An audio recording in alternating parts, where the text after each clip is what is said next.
Hey guys, what's up? threads13 here for deucescrack.com, coming to you today with a video that I aim to be sort of a small primer on hand reading. The idea that kind of brought forth this video was that I wanted to ask, kind of put a thread out in the forum for you guys to have the opportunity to just throw out some questions, um, and ask some stuff that you think that could be kind of expanded on a little bit further in a video. And this was one that came up, that was kind of seconded and I thought was a pretty cool idea. I haven't seen personally any videos that just kind of talk about hand reading. So what I want to do is kind of do a short video on that. I don't think we'll probably go into a full 45-minute sort of video here today, talking about it. But I just want to put out some basic sort of some guidelines for you guys. So this was really kind of aimed a little bit more for guys probably playing the micros who are just now starting to play poker and trying to get an idea on what sort of assumptions they should make about how their opponents are playing poker. So this isn't necessarily aimed at people who feel like pretty confident with that sort of stuff. This stuff may just be stuff that you already know. So, and then maybe after this video, then that kind of leaves some room to kind of build and get into that a little bit more. So that's kind of my goal here. So we'll get into that. So what we want to do when we're thinking about hand reading is looking at board textures and preflop ranges, and then you kind of just go from there. You have an assumption about their preflop range, and usually we can make some reasonable guesses at those. And then we take a look at the board texture and we get an idea at how their preflop ranges connect with the board texture. And then we start making assumptions about how they will play different portions on their range. So now for this video, I want to kind of look specifically at times where we raise preflop and we get called and we're doing c betting. We can get and I want to kind of keep the focus that narrow because there's so many things that we can come up with in poker that if I start trying to talk about all of those in one video about hand reading, it can become very difficult. Um, so I think it's kind of like, maybe we'll do like hand reading one, playing as the preflop raiser, and then maybe hand reading two, playing as a pre-flop raiser and not c betting, and that kind of stuff. Um, I think that would be kind of a direction I'd be willing to go with this series if you guys will be interested in that. So certainly let me know. But I just want to let you know, kind of that's the sort of scenario that we're going to be focusing on today.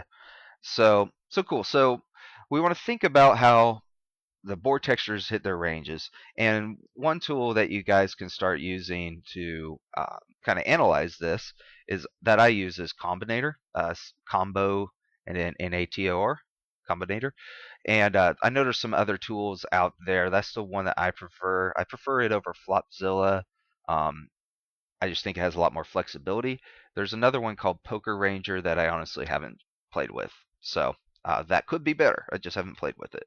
Um, so we'll kind of get into some assumptions, and I think maybe get into a few examples about how to use this as well, and so you can start getting some ideas about what sort of hands different people have. So okay, so here's some expectations or assumptions that I have about people when I have no information on them. Is if I c bet, they're not going to fold the flop when they have middle pair. Pretty much going to be true of most people in any sort of normal situation. So I'm just assuming that here again that we're just heads up, not in a 4-bet pot or anything like that. So another expectation is that top pair will not fold the turn, and another one is that middle pair will fold the turn. That's my starting expectations. And the way I kind of think about poker is I really just start with some general expectations, and then I go from there and adjust them to the specific situation.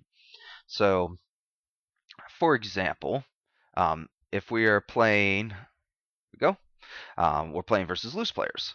Loose players tend to not fold the flop with third pair.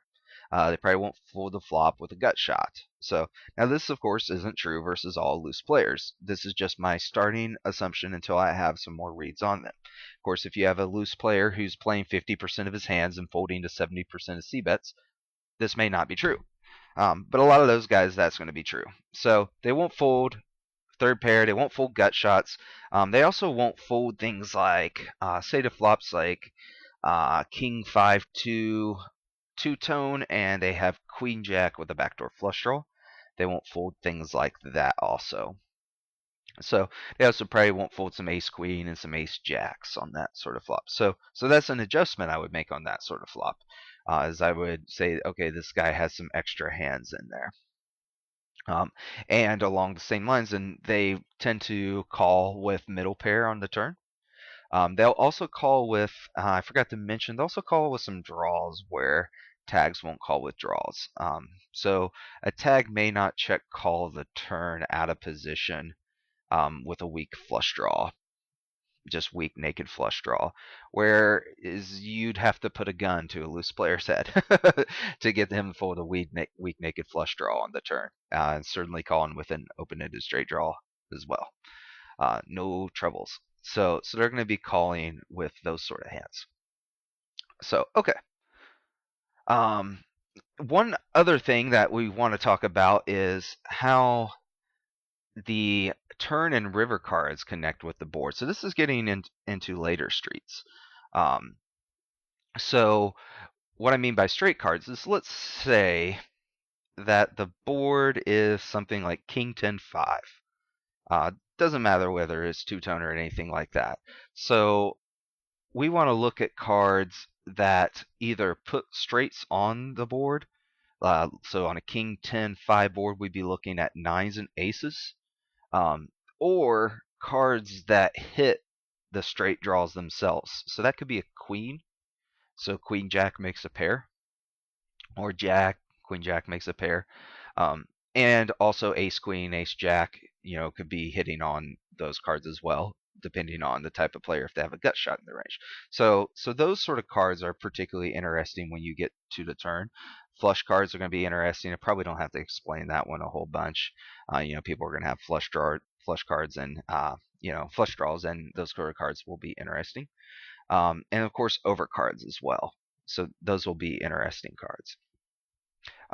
So that's what I want to kind of get into as far as looking at the presentation portion of this. Now I want to take a look at a few examples in Combinator, and kind of flesh this out a little bit more. So hang tight, and I'll be right back with that. Hey guys, welcome back. So I've got Combinator open here. And so what I want to do is take a look at maybe a couple different board textures here, just to give you guys an example of kind of how to get started on using Combinator and getting an idea for what types of hands your opponent has. Now, this is a hand reading video, so I'm trying to keep the scope limited to what sort of hands people have. If I were to try to expand that scope into what do you do with that information, we start getting into a very big issue. Now we're making a video about how to read hands and use information to play poker, and that's much bigger than the scope I want to get into here. I think we could build on that and start throwing little pieces of information into it and getting a good idea of what to do when we have these pieces of information. But I don't think we're there yet. So I don't want you guys to think that I'm going to tell you how to play on every flop today. um, I just want to show you how to start to get some ideas about what sort of hands you can see your opponents will have when they continue on certain types of board textures, and so on. So let's imagine a scenario. You raise under the gun, and the button calls, and he's a tag. So like I was saying before, we're going to start with pre-flop ranges and then whittle down from there. So here in Combinator, we can just put in a pre-flop range that we think a guy will have. So he'll have a lot of pocket pairs, and I'm just shortcutting here. He'll have a lot of suited broadways, and he could have a few of these sort of suited connector things, so I'm going to put a few of them in, but not all of them in, and we'll do that. Some guys have none of them, some guys have all of them. He could have a few of these suited aces. He could have all of them, so I'll just put a few of them in. He probably three bets these big premium hands, queens plus ace king, so I will take those out. He could have ace jack and king queen offsuit both. He could have neither, so I'll just leave ace jack offsuit in. And you could get a little more fancy with this in this pre-flop waiting mode over here. You can click on that and you could say 50%, for example, is 0.5. And then click on king queen and ace jack that way. So you can get a little more accurate with it that way as well. So however you want to go about it is fine. You see either way is cool. So now we get in here. And let's say we're taking a look at a board like Queen 5-2 Rainbow. So I just punch it in down here at the bottom. Cool. So let's use our assumptions that we talked about and see, what sort of frequency that our opponent will continue with on the flop. That's one thing that's often very important. And again, I know I'm gonna sound like a broken record a little bit here. I'm not trying to necessarily get into what do we do with that frequency just yet, because that's a big piece of information. But of course, you can't know what to do with that frequency if you don't have the frequency. So we got to start there. We got to start somewhere. So we said that middle pair won't fold the flop. So that's going to be all this stuff. Middle pair better. And some queens. Like that. And I highly doubt he'll fold fives and twos. So we're looking something along those lines. Now, one thing that we can do that's cool in Combinator is I just put them like all in one big hefty group. We can kind of split it up. Let's take group 2 and just put his middle pairs like jacks, 10s, 9s, 8s, 7s, 6s. All those hands are in a group now too. So we didn't change. We're just kind of dissecting things a little bit. So we can see right here, if these are the only hands that he continues with on the flop, then he'll be continuing on the flop about half of the time when you see bet. And you will see also just breakdowns here. Group 1 is how often he has top pair better. It's always queen X, 5-5, and 2-2. And that's the total before you bet the flop. This number on the right is so about 1/4 of the time he has top pair better. So, and a little more frequently, but ever so slightly, he has middle pair. So now we were saying one thing we can use with this information really quickly is, remember I said that middle pair will probably fold the turn. So we can see he's equally likely on the flop, and you can see right here it actually breaks it down, the groups side by side. So this sort of quick tutorial on Combinator. This is first breaking down hands are into groups and hands that aren't grouped. And then this breaks down the grouped hand into which group they're in.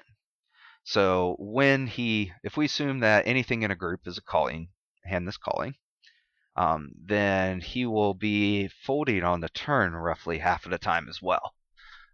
So that's a decent chunk of folding that we can expect our opponent to do. Of course, some of these hands are going to hit a set on some turn cards, but in general, our opponent's going to be folding the turn a decent amount of time given our sort of assumptions. And you can see he's folding the flop a decent amount of time as well. One other thing you might say is like, well, he might float the flop a little bit here. So we could maybe put in some group 3 hands and put in, say, right now I'm just went to this suit selection mode, and I'm going to grab clubs, diamonds, and spades because those are backdoor draws, and just kind of throw some of those in. So now we got him folding on the flop about 43% of the time. And I didn't put them all in, and we could again put a little bit of a weight on that.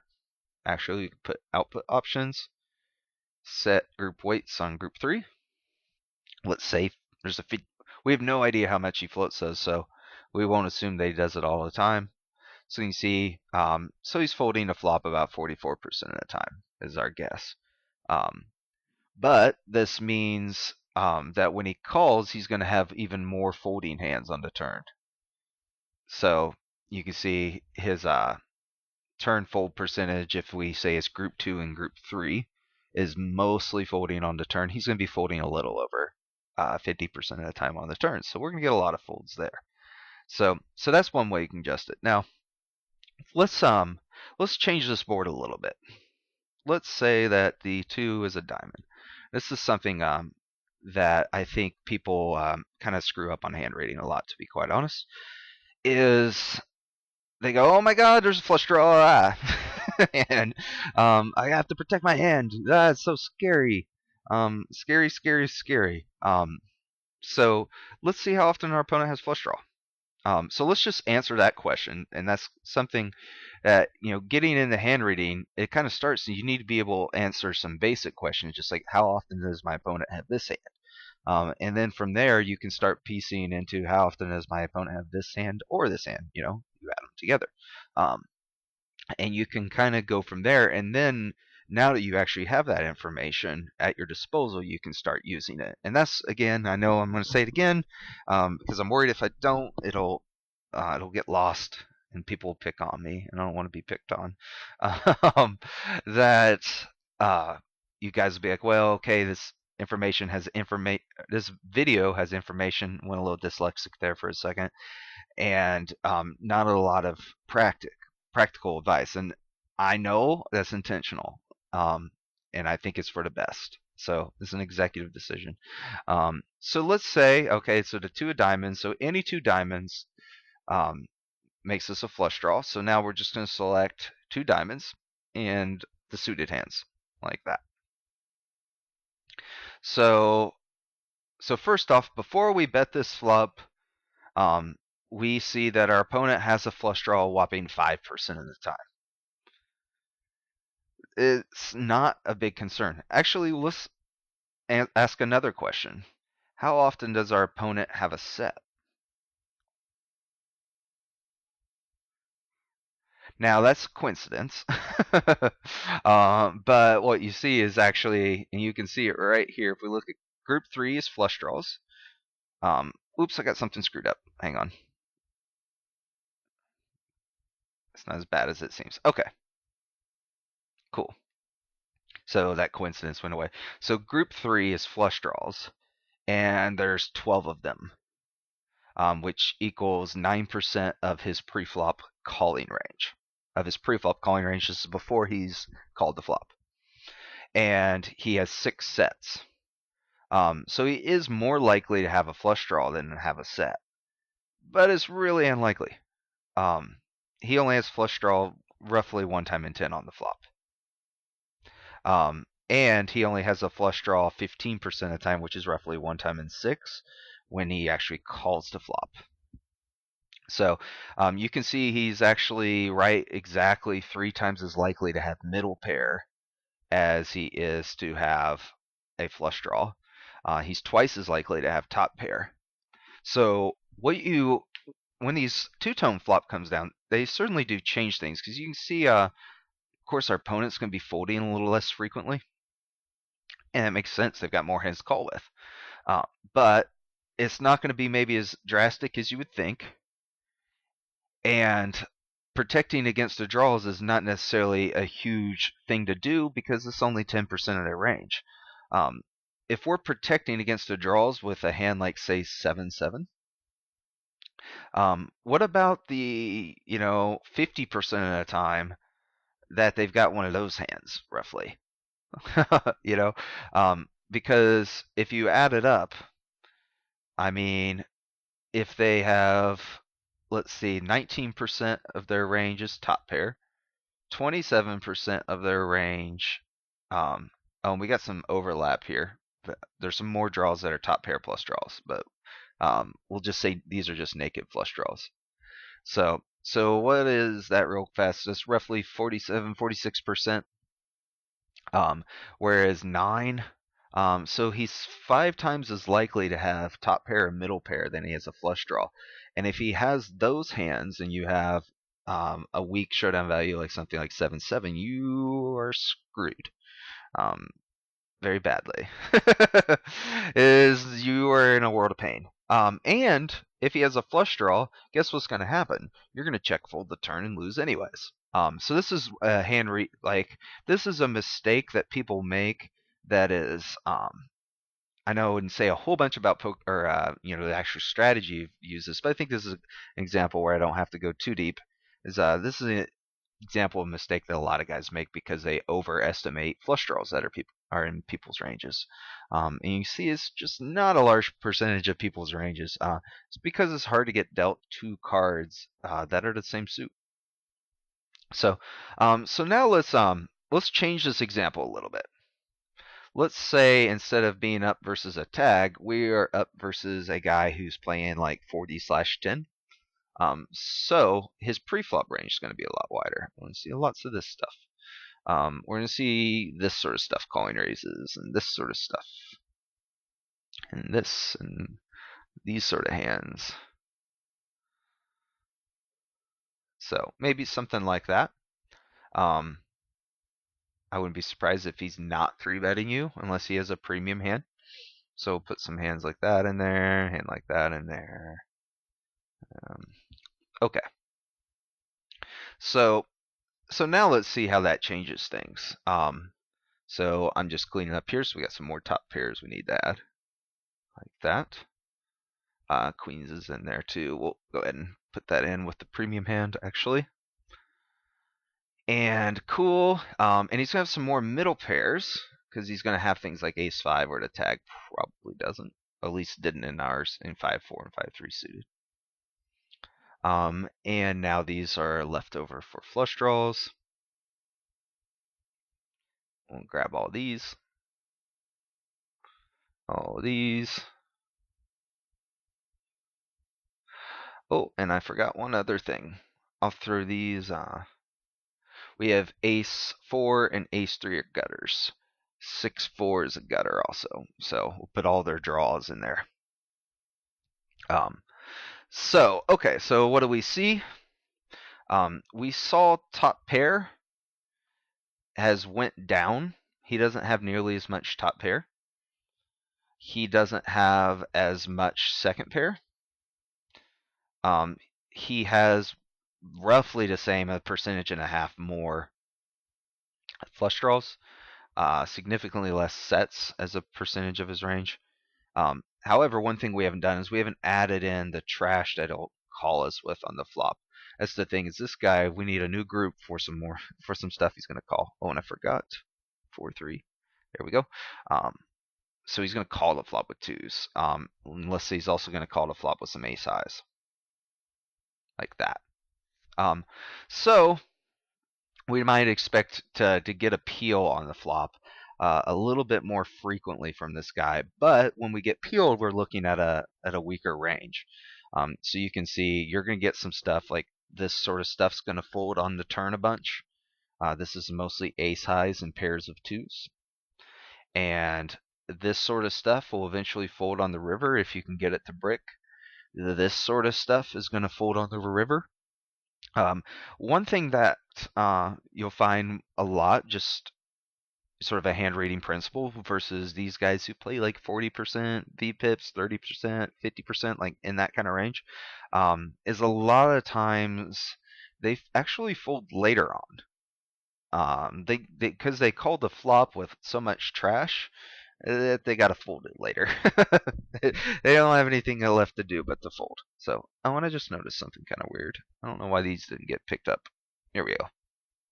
So you see, like the tag, we had him folding, and it's been long enough that I don't remember on this board, but I think it was about 42 or something with his range. Whereas this guy, we've got him folding like 37. So he's folding a little bit less often on the flop, but often a little bit more frequently on the turns and the rivers.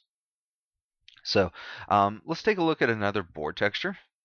And this is probably a good time. I don't know why I went there to look at a different board texture. I just was fine where I was at. Um, this is probably a good time to notice, like, this is the sort of things that you really just do to get better at handwriting. Is, you just open these sort of programs, and I mean, I think it's just getting naturally curious and just looking at, okay, on this board texture, how often does a guy have middle pair? How often does he have a flush draw? And getting familiar with that, and then asking yourself, what can I do with this information? So let's take a look at another board texture. And I did it again. What's up with me? Don't need to do that. So let's just change this 5 to a 10 and see how that changes some stuff. Um, and I think it's going to be easier for me to clear at this point. So, okay. So he's still going to call with all these queens. So there's his queens. We'll keep the color scheme the same. So these will be all his middle pairs. They're here now, still focused on the 5. There's all his 10s. And here is his 2s. And okay. And 3s were the draws. So king, jack, ace, king, jack 9, jack 8, 9, 8. And cool. And now we do some flush draws. Like that.